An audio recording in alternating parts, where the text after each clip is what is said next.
this is an absolute bargain. That's maggots. Oh, here's where it gets interesting. Stinks. This deal is an infinite return. We're gonna rip this shit over the wall. There's deals everywhere, and you'll make money in property no matter what the market. This is my latest investment property, and I'm going to reveal how it's cost me £1,000. It's going to pay me over 3.5 grand a year profit and over 35 grand of equity.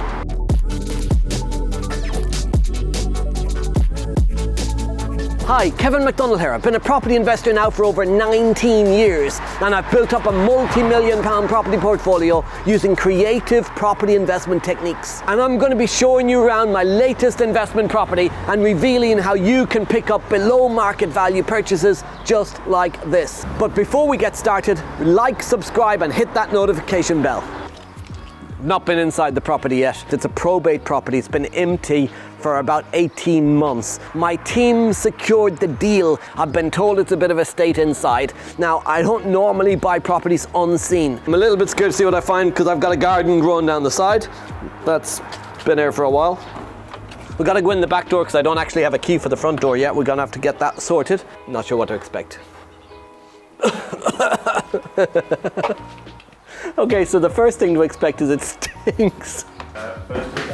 Jesus. Capture that on video. The camera guy's nearly killed himself. First impression of the kitchen is the kitchen needs to, that part of the kitchen doesn't look too bad.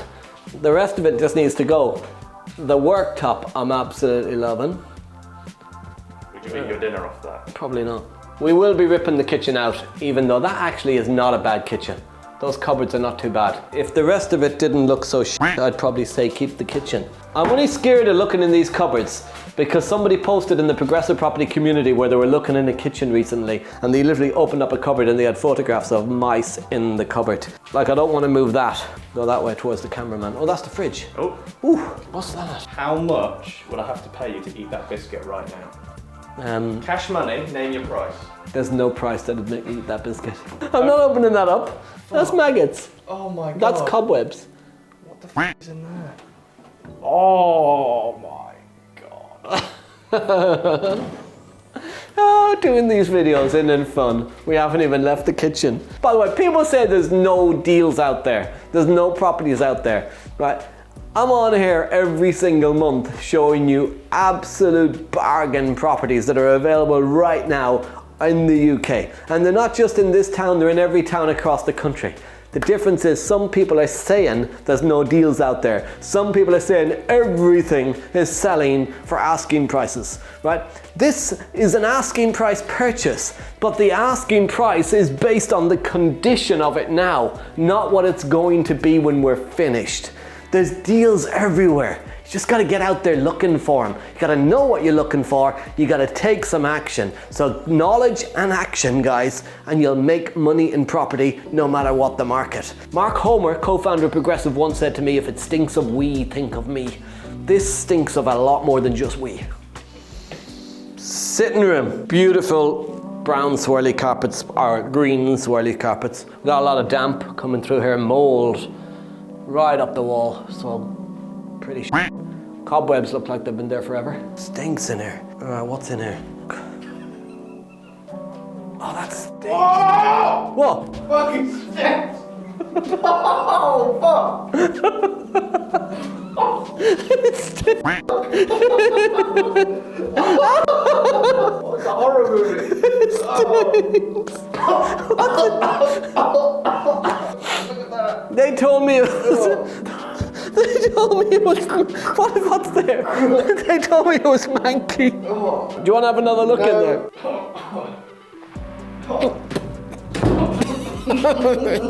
Oh, please tell me this gets better. Just before we move on. This place stinks. I love a shit house. But this stinks.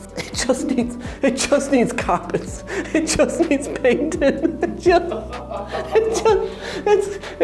We're gonna rip this shit off the wall. We're gonna rip this off the wall. We're gonna replaster it. And we're gonna put new flooring down. But it's nothing wrong with this outside of cosmetic shit. It's got a decent radiator. All of this we'll probably get rid of as well. Sitting room. You gotta love the carpet. Positive, negative, positive. I don't want to touch all this because that looks like it's also insects of some sort all over the window. But these have got double glazing windows throughout. So there's not really nice bay window, big rooms, lovely coving and stuff, really nice big rooms. This is a bloody nice property. Just a little bit of painting, decorating, new carpets. There's not a lot to be spent in here. There's really not. To turn this around, new carpet, get rid of that fireplace, change the door, and this room's done. I'm not going out there because it's full of cobwebs, but a decent front door as well. Nothing really, apart from we don't have a lock for it. There's nothing wrong with that front door. We just need to change the lock. There we go. Again, all these walls, they could just be left. That needs nothing doing to it. Oh, here's where it gets interesting. This is a 3-bed, but the bathroom is interesting. So, hey, it's a blank canvas. This is very little to do again. Plaster the ceilings and walls, put a new door in, and put a new carpet down, and this room's done. The windows, again, double glazing, really good quality windows. Not a lot to do there. The radiators even, the radiators are fine. This does not need much work. Banisters, clean, paint, nothing really to do. The ceilings, everything's perfect. You don't need to really touch them. Bedroom 2. Oh, me. There's a guttering issue clearly on the roof. There's a lot of mold, but there's we got the odd cobweb or two. But again here, outside of fixing the dam, it's all coming from the roof. So this here on the chimney breast, that's coming from not having an air vent in the chimney. So there should be an air vent fitted here, and then not blocking it off properly at the top. That's not that difficult to fix externally. The same here, this is all an external issue. It's running right down from the downstairs wall, right? So it's coming straight from the roof. It's just going to be a guttering problem outside. We fixed the problem with the gutters and we're going to be good. And when we talk about a guttering problem, the gutters, if you look out the window, they're not bad. They're not old. The windows are all pretty new. The gutters are pretty new. We'll probably just have a leak or something up there that needs to be repaired, but they're not like really old guttering. They're pretty modern. So there's not a lot to do in this property at all. I was budgeting 25 grand for a refurb. Looking around this house, I'm almost slashing that budget in half. I don't think it's going to be anywhere near 25k to do up this house. Why? Because 25k I'd be putting in a new kitchen, new bathroom, replastering the whole house, painting, decorating, carpets, everything. We don't need to do most of the money would go on plumbing, radiators. We don't need new radiators, maybe 1 or 2, but the radiators these are all modern. These are all pretty modern radiators. So there's very little to do. Got to figure out where the boiler is. I've not seen a boiler yet, but no windows to be replaced, no radiators, maybe one or 2 radiators to be replaced. Most of the walls, we don't need to do anything with them. Why bother replastering a wall like that? There's nothing really wrong with it. This is a rental property. This will rent all day long. There's one final room to check though, and I might change my price.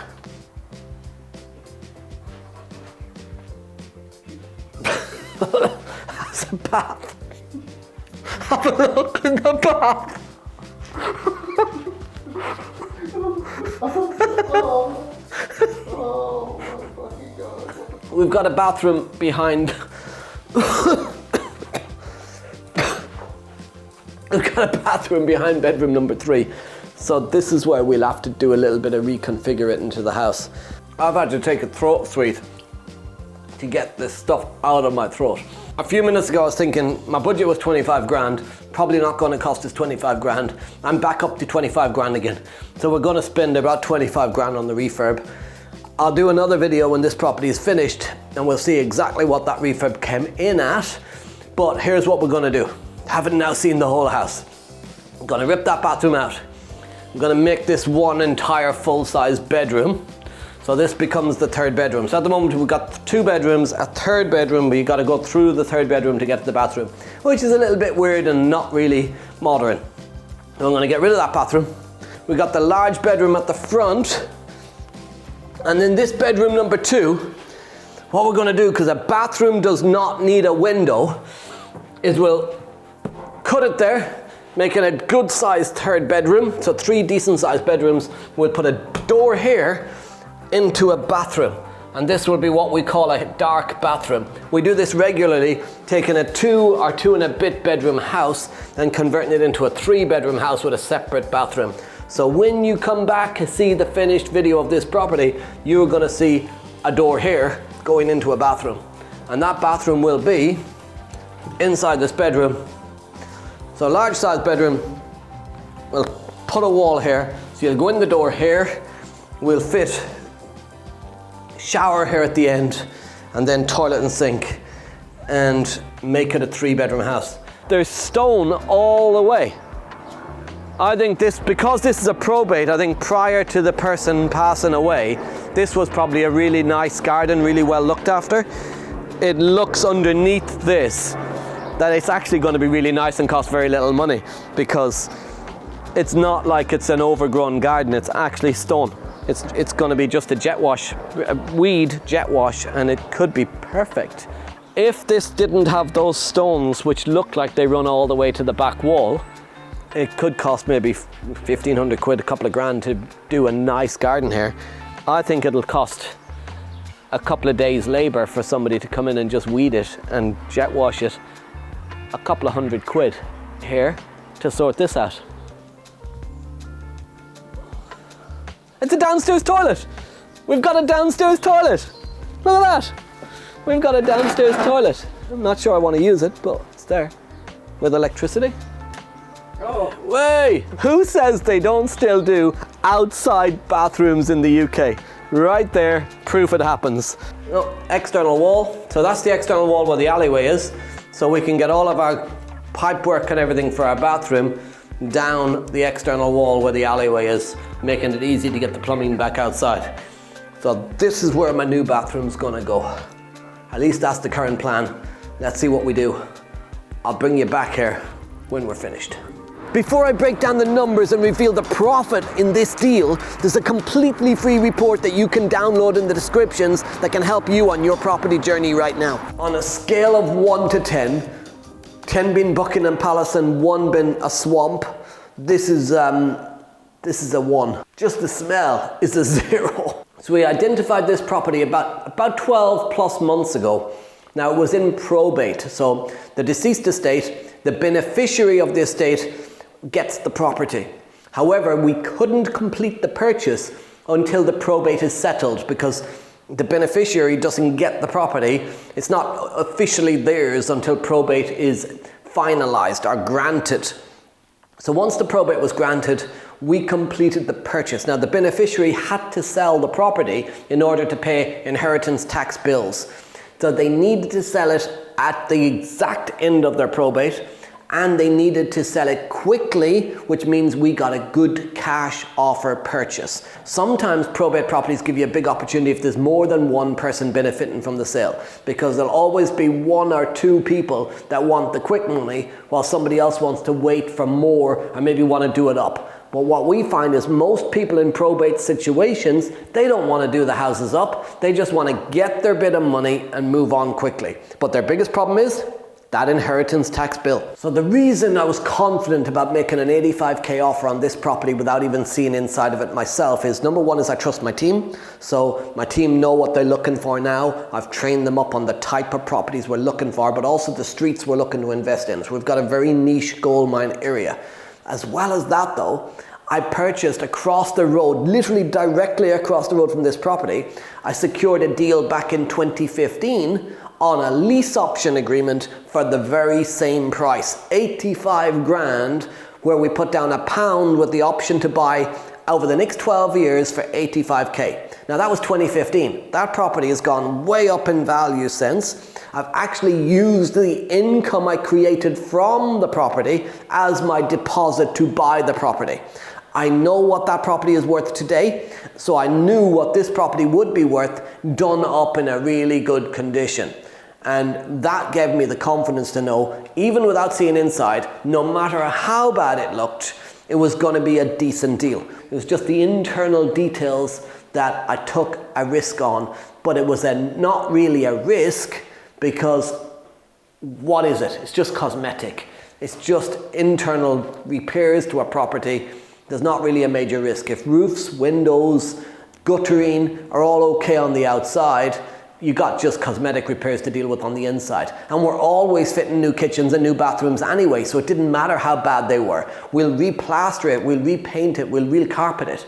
That doesn't really matter what the internal condition is if you know your plan is to replace it all anyway. As I said, we secured this property for 85 grand. Now with stamp duty, legal costs and a 25k budget for the refurb, we're looking at being all in for around 113.5 grand. End value of this property will be somewhere between 150 and 160. Take conservative 150k as my end value, while a 75% loan to value mortgage will be £112,500. Now if we spend 113.5 grand and we get out 112.5 grand, that means we'll have £1,000 left in the deal. Now a mortgage on 112.5 grand is going to cost us around 320 quid a month.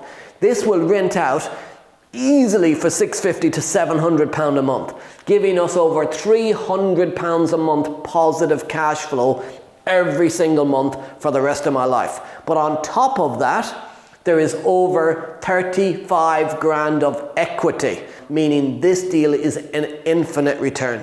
So if you're watching this video and you're looking to get your first buy-to-let property, how do you find deals like this? Well, you gotta go out there looking. Quite often they're sitting right there on Rightmove. Quite often they're just on an estate agent's window. You gotta go to agents and tell them what you're looking for. Don't go in going, I'm a professional property investor. Right, just go in there and tell them you're looking for what I would call a doer-upper. You're looking for a house that needs some work doing to it, and see if they can, what they give you, what they look at. But these deals are everywhere. This one came through an estate agent who we've built up a relationship with, who told us that they were going to be getting this property from the executors of the person's estate. Find out who they are, build a relationship with these people, and you'll get the opportunity to secure properties like this. But here's the amateur mistake. They wanted 85 grand for it. We offered them 85 grand. I see amateur property investors, they're trying to buy this 20%, 25% below the asking price. They think that's what below market value is. It's not about below the asking price. We paid the asking price of 85k for this property, knowing that the end value was going to be around 150 to 160 grand. It's all about what it is going to be worth to you, not what the person wants for it. Start with the end in mind. If you're starting out in property, if you're brand new, should you look at properties like this? Absolutely. This is the bread and butter of a property investor's portfolio. This might stink, it might be dirty, right? There might be shit everywhere, but if you take on a property where it's got all nice walls on it, it's got a decent carpet on it, you don't know what's hidden behind the walls. If you're going to be putting a new kitchen and a new bathroom in, you're going to be painting and decorating anyway, then you as well have to take one on that looks like this, because you can see what's behind the wallpaper. In fact, this room here that I'm standing in is the worst room in the house. The other rooms have got decent wallpaper and stuff on the walls. But this room I prefer, because I know exactly what we're getting. I know what's behind it. So for me, yeah, if you're taking on a property deal, this is the type of thing to do. The things I'd be looking to avoid are fire damaged, flood damaged, things like, as a beginning property investor, things like structural problems, subsidence, all those type of things. Yeah, you shouldn't be looking at them when you're starting out in property. But this here, this is the bread and butter. That is a absolutely stink property. But you gotta love it, because the stink is beautiful at the end of the day. That there is the smell of 35 grand in cash right there. If it don't stink like that, I guarantee you your profit's gonna be less. So that's my latest property investment. When it's all done, I'll bring you back. If you want to see more videos like this, then like, subscribe, and hit that notification bell. If you want to learn more about property investing, if you want to be able to do deals like this, then there's a free report that you can download right now. It's in the description and in the pinned comments. Go download it, get yourself educated, keep yourself up to date on all things property investing and what is working right now so you can build your property empire. I'll see you on the next video. I've been Kevin McDonnell. You've been amazing. See you next time.